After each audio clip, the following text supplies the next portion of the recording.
can you not smile when you hear that music? Because you know it means you're in for a treat. It must be time for another episode of the Rec Poker Podcast. Thanks for listening, folks. I'm your host, Jim Reed. As always, we're brought to you by Website Amp and Running Aces Hotel, Racetrack, and Casino.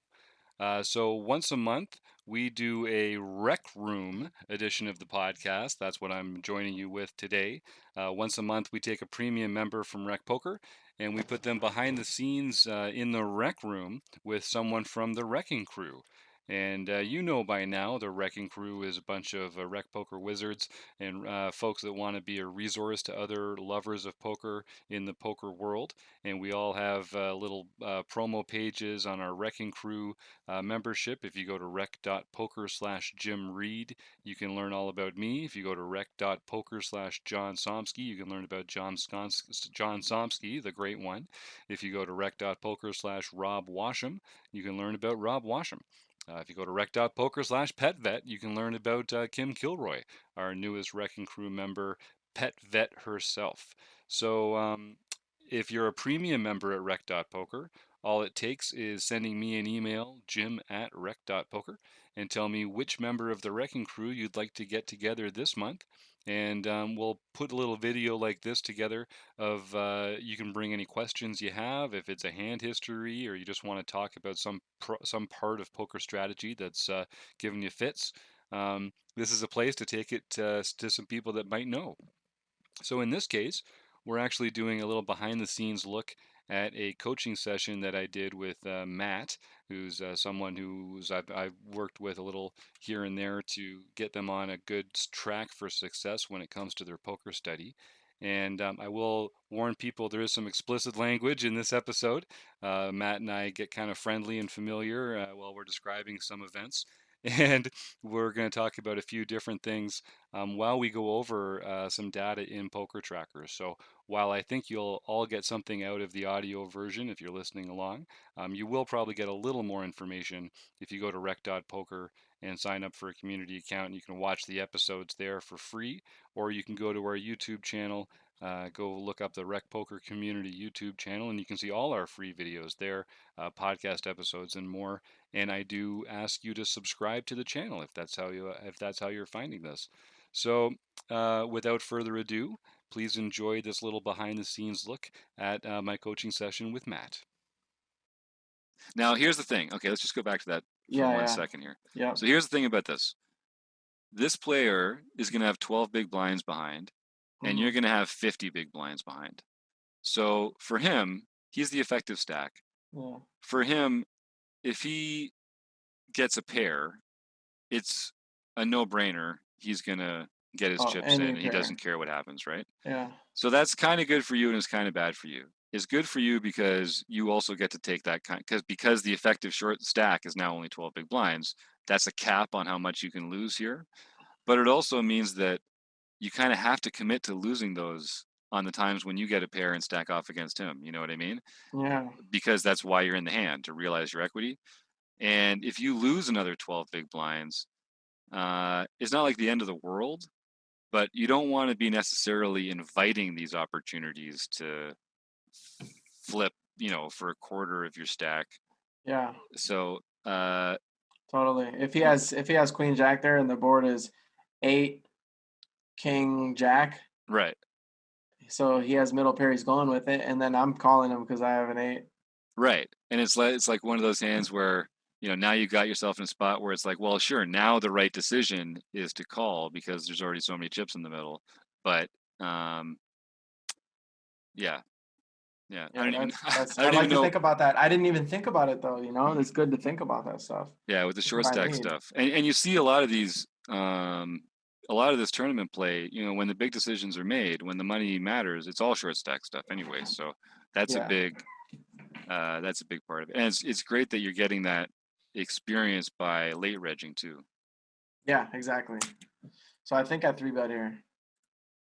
Yep. Don't have a lot of info on the guy, but I like using Ace Reg as a 3-bet candidate. It's got blockers. Yeah. Gets through. And especially because I feel like people on here too, button raises are so wide that my ace there I feel like is nutted Right. with against his Right. range. Against his Yeah. range, you know? I can have And ace deuce.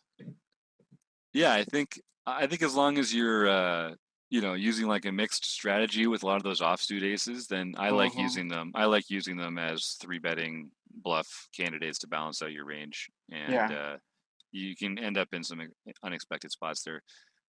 And I like three betting out of the small blind too. I think that's just a good way to express some strength there. Yep. So if he four bets, what's your play there? Fold. Yeah, great, excellent. Moving Yeah, on. easy Yeah, fold. good, good, good, good. So that's a pretty big open. So the Yeah. big blinds only got 17 big blinds here. So like this guy, there's no reason for him to put all those extra chips in the middle. No, I don't think he's thinking about it. Right. So Well, he's we'll gonna find out now. call. So Oh maybe. wow. Oh, brutal Oh, run out. sick. That's sick. That's sick. Yeah. So That he maybe sucks. maybe he was sizing up. Like you notice, as soon as he made the bet, I said that's kind of big, right? And he had ace king. So if he had, I would be surprised if he made that and he had like 8-7 or something, you know.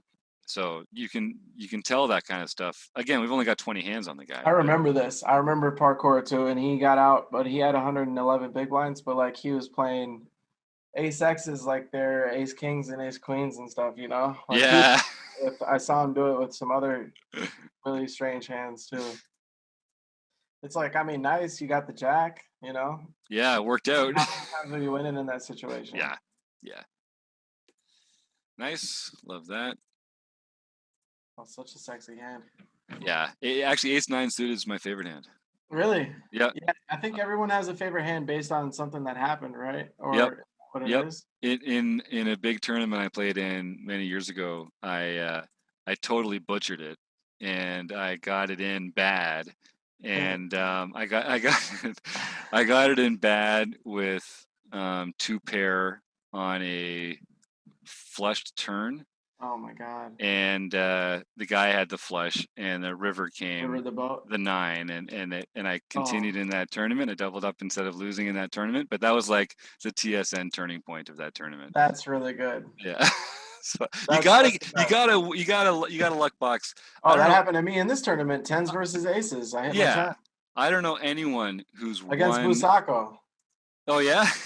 I hated that guy. I wanted his chips. Yep. And I it was think. on the bubble. Oh Literally no. one to the money, and I had tens. And I told my friend, I said, I'm gonna bubble here. And I was just gonna fold the tens because I wanted the cash so bad because I didn't have a bankroll and I satellited in. Yep. And I wasn't gonna fold it though, but I was just saying that like I wanted to because I just want the cash. But I obviously had to re-raise. But I told him like, look, I'm gonna re-raise. Watch, I'm behind. And then the guy calls me with the aces, and then boom.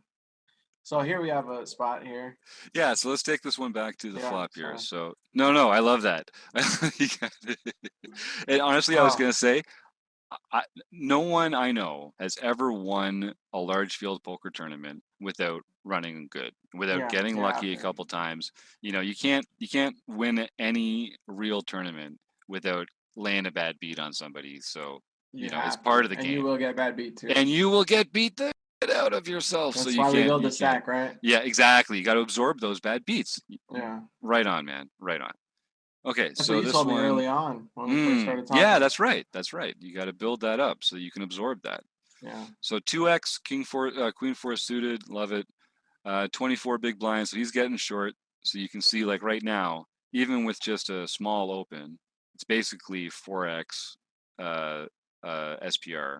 So yeah, he's going to be comfy getting it in here pretty wide. I think you're checking like 100% of the time. Do you donk much at all as a strategy?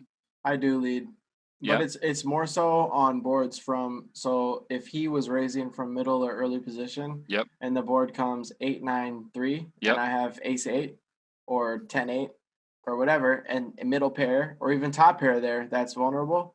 If it's 6-3-7 and I land a six, or it's a 6-3 deuce and I land a six, and it's against an early middle position raise, I bet to protect and I'll donk sometimes in those situations because of my pair is so vulnerable that I don't want them to check back. and I want them to call with their high cards and then not hit. Mhm. And then, if sometimes I'll check raise, but not really with a weak pair like that. Sometimes, And it's are you check raising other hands like draws and sets instead? I And check raise. I check raise everything from flush draws are my favorite yep, to gutters, yep, depending on the board structure and depending on yeah, who it yeah, is yeah. and their position. But if I'm like out of position, big blind, I call, I hit a gutter, and I feel that the board did not hit their range from wherever they raised from, I re-raise the gutters too. Yep, good, nice. Yeah. And, Yeah, it's and just and as like a power move, but at least we have equity or whatever. and then what about sets? Sets. I try to, man, only if I think I need to work on my sets because I feel like they're so nutted all the time, but then I'm either not getting enough value or I'm letting the board run out scary. Does it matter when you're thinking about it? Does it matter whether it's heads up or multi-way?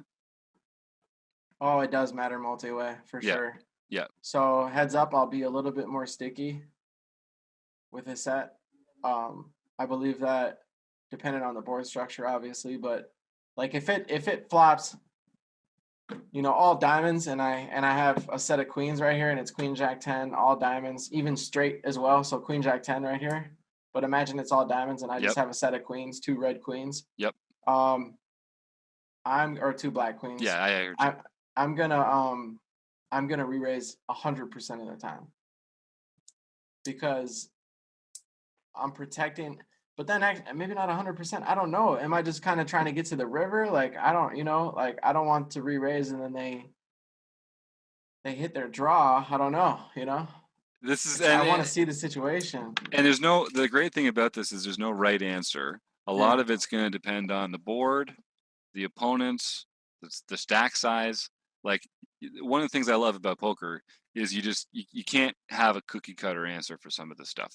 Yeah. And what you can have is a way of thinking about it and a list of things to be paying attention to that when the time comes to make a decision, you're using good information, you're thinking about the factors that are relevant, Hmm. and you're able to just, especially online, you don't have time to sit there and think about all the different hand combos and like what was the action on every street. You really have to train yourself to be like, okay, this is what I'm paying attention to.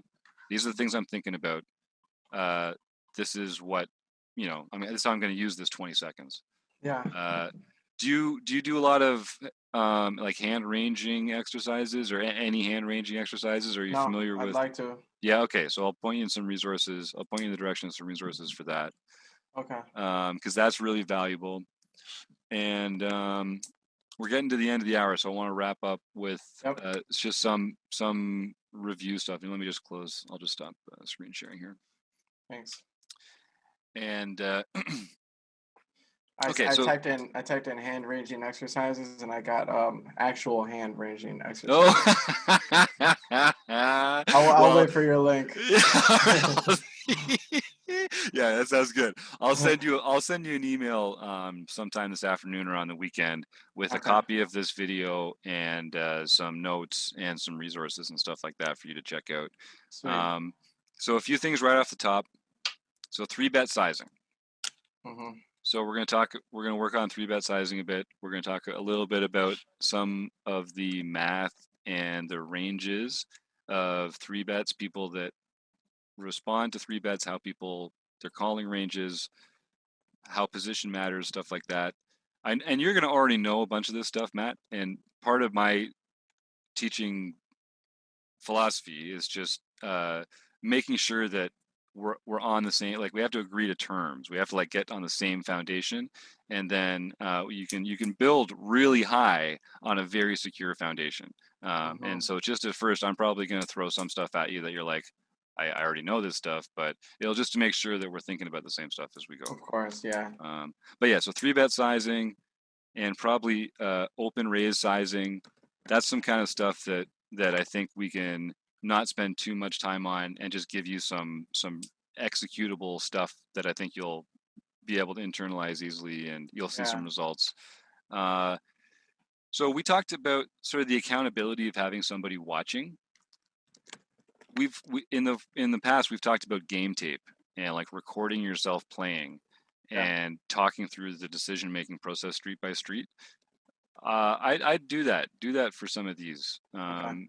You did for a little bit, didn't you? You recorded a few Yeah, well, at the back in the beginning. day, I was recording not for us talking, but I have recorded myself on Twitch streaming. Oh yeah, right. I got a guy from France watch me one time, and he was like, "You called with deuces there?" I forgot what he said. He commented on my play, and I was Huh. like, but he was a cool guy though. Yeah, But it that's felt good to have amazing. a fan there, I totally. So, fun but watcher. and it does. It makes you. It's different. It's different when someone's watching. But Yeah, so that'd be one thing. Use like OBS or some I got free. OBS. Yep, Yeah. So yeah, I OBS like it. and it's I need yeah, to do it. it's It's enough. just like sometimes I'm playing up in my room and I connect it to my HDMI, my TV, and Yep. then like, but I don't have my.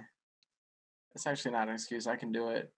Sometimes when I use OBS though, it has my machine running really hot, Oh yeah. my Mac, but it's not an issue though. It's still good. So I'll do that for. I just want to know which one to pick because like I don't want to just start recording and then I get out. But really, it doesn't matter It though. doesn't matter. Yeah, Just have it it doesn't running. matter. And Yeah. then even if just like, delete half of them, delete 90% of them. Like don't Hmm. even save them. Yeah. But get into the habit of recording them I will. and it'll help you even if you never watch them again. Knowing that you're recording them is going to make you not make lazy errors. Not that I've Yeah. seen any lazy errors, but like No. and like impulse control. When I'm playing, I get distracted by something and I come back to the hand and I'm like, oh, I've got 7 big blinds, I shove. Right. And Yeah. it's like, Yeah. oh Yeah. wait, oh no, I was supposed to be waiting for this spot. And like, oh, why didn't I just use my time bank? Mhm. you know? Exactly. Yeah, for sure. But if Wow. I'm recording it, I'm more intentional about it and I like take it more seriously. And especially if I'm talking through my decisions Oh, because I want to be recording this and learning from it. you're You holding don't yourself make as many accountable. dumb decisions. You don't make Yeah. as many dumb Because when you say it out decisions. loud, it sounds stupid. Yes. But then when you're just Yes. playing there, you're like, oh, Yes. I'm just gonna call him. Fuck it. Yep. Yep. But I'm just gonna float here, whatever. Like, but then if you're saying, yeah, you're right, you're saying it out loud. Every stupid thing that I can picture myself that I've done, when you just know it's stupid, I might not do it then because it sounds stupid. And it then you can rewatch it, like you said, and watch yourself be distracted. Like like I'm watching my video. what if I told you like once a week you had to record your play for like one tournament and then Yeah. send me that video? Like you would not want to be making any stupid mistakes on that video, No. right? And so you would be making good decisions. You'd be talking Yeah. yourself through, you'd be saving yourself from errors. I think So that'd be game fun to tape, watch too. it would be. It would Yeah. be. And it's fun, honestly, dude. It's fun for like your buddies to review and Yeah. stuff like Yeah. that too. Yeah, but even if you just save one every once in a while, delete the rest, you'll still have a record to review. You'll still go through the process, but mostly, especially if you're not multi-tabling, then you should really be getting the value out of focusing on one or two tables by Yeah. talking through your decisions and like respect yourself as a player, respect your skill edge by giving it everything it needs. Like your skill Yes. edge isn't doing you any good if you're not giving it a chance to express itself on the table. Um, Just wrote that all down. Respect yeah, yourself as a player. Respect your skill edge. Give it what it needs. Feed yeah, it. yeah. Feed it exactly. Wow, that's great. So game tape, game tape's going to help with that, and then I think that sizing and decision making accountability is going to make a lot of this like you're going to see fewer bust outs where you're pissed off afterwards because you feel like you made some stupid mistake. Now you're not going to see fewer bust outs where you just got unlucky because there's nothing you can do about that. Happens But all the time. you're also if you make some sizes, if you change some sizes, um, if you lower your opening size, you're going to have more chips at the end of the tournament. So maybe that hand that busts you out actually leaves you with 5 big blinds, and you can mount another spin up comeback. Yep. Um, I think if you change your 3-bet sizing a bit, you're going to find that people play with more predictable ranges, and so you're going to be able to hand range more effectively post flop. That's going to be a big edge for a thinking Start player looking at like the notes yourself. too of the Oh players that I yeah, have a lot on there. yeah, that for sure. And honestly, the next time we get together, we might want to just spend an hour just going through Poker Tracker and Yeah, looking at a few of the different ways you can get people's information, drill I down think on that'd be them, good. I need different more places help to look. with Poker Tracker. I Yeah. need more help getting So into there. did you back like when we started working together? I emailed you a couple links to some videos. Did you end up watching those videos, or was Oh, it just I'll have too to busy go at the back to time? those. Yeah, Yeah, so I'll send you. There's two in particular that I think would be helpful. I'll resend you the links as part of this follow up. yeah. Let me see here. Yeah, if you can resend them, I'll because resend them. I'll resend them. we had that spam thing going on for Yeah, a yeah, bit yeah, too. yeah. No, I'll resend them. There's Okay. one where I do a poker tracker database review for a coaching client that'll help you sort of like see where to look inside, and then there's one where I just talk about HUDs and stuff like that. I'll send you those links, and I think that'll Okay. help too. And yeah, and then we're gonna build the schedule for you. So I'm Yeah. so excited about that. So Me too. well, thanks for joining me this week, folks, for another edition of the Rec Poker Podcast, Rec Room, with Matt and I. I really enjoyed my time with Matt, and I always enjoy sharing this stuff with you, Rec Poker Nation. So if you have any questions, you can always email me, jim@rec.poker. And just if you're interested in becoming a premium member, listen, it's $15 a month.